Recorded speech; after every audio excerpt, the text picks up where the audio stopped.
पिछले एक हफ्ते से जारी खून खराबे के बाद आखिरकार अमेरिका की मध्यस्थता से ड्रुज़ बहुल स्वेदा शहर से बेदुइन समुदाय के लड़ाकों ने पीछे हटने का ऐलान कर दिया है।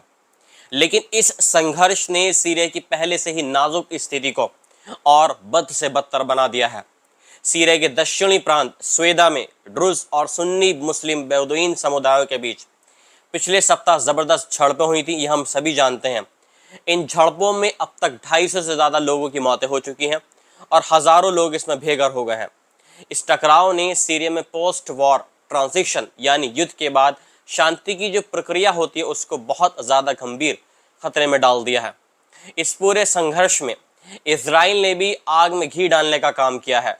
इजरायली सेना ने स्वेदा प्रांत में सीरियाई सरकार समर्थित दर्जनों ठिकानों पर एयर स्ट्राइक की है। रिपोर्ट्स के मुताबिक सीरियाई सेना इस लड़ाई में बेदुइन के पक्षों में दिख रही थी, जिसके चलते ड्रुज़ समुदाय पर इजरायली हमले बहुत ज़्यादा बढ़ गए।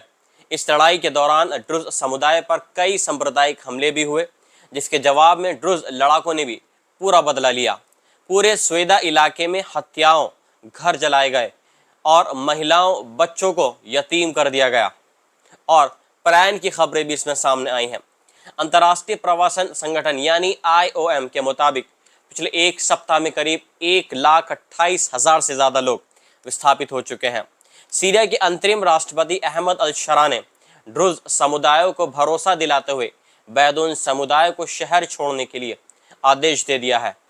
उनका कहना है कि राज्य की भूमिका को कोई दूसरा समूह नहीं निभा सकता।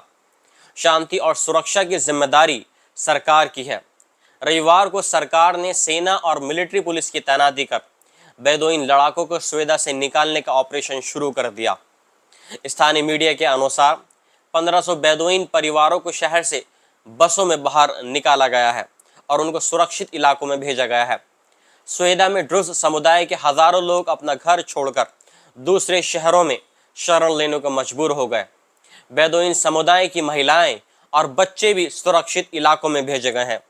भारी संख्या में लोग घायल हैं।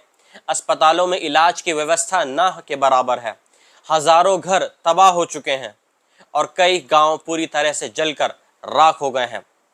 एक्सपर्ट्स के अनुसार अमेरिका ने इस संघर्ष में मध्यस्थता तो की है, लेकिन इजराइल की लगातार बमबारी ने हालात को और ज़्यादा बद से बदतर बना दिया है। इजराइल द्वारा सीरियाई क्षेत्रों में बमबारी का कोई अंतर्राष्ट्रीय वैधता नहीं है, लेकिन उस पर कोई कार्रवाई नहीं हो रही है। कई एक्सपर्ट्स इसे मध्य पूर्व में नई डिवाइड एंड रूल नीति का हिस्सा मान रहे हैं। सरकार का कहना है कि लड़ाई अब खत्म हो रही है, लेकिन स्वेदा में हालात अभी भी तनावपूर्ण बने हुए हैं। सीरिया की सेना शहर में गश्त कर रही है, लेकिन लोगों के दिलों में अभी भी डर का माहौल बना हुआ है। ड्रुज़ और बेदुइन समुदाय के बीच अविश्वास की खाई और गहरी हो गई है। सीरिया एक बार फिर गृह युद्ध और विदेशी हस्तक्षेप की भेंट चढ़ता नजर आ रहा है। स्वेदा के हिस्सा ने साबित कर दिया है कि शांति की राह अभी और लंबी है। सांप्रदायिक हिंसा, बाहरी हस्तक्षेप और राजनीतिक अस्थिरता ने पूरे देश को एक बार फिर बर्बादी की कगार पर खड़ा कर दिया है।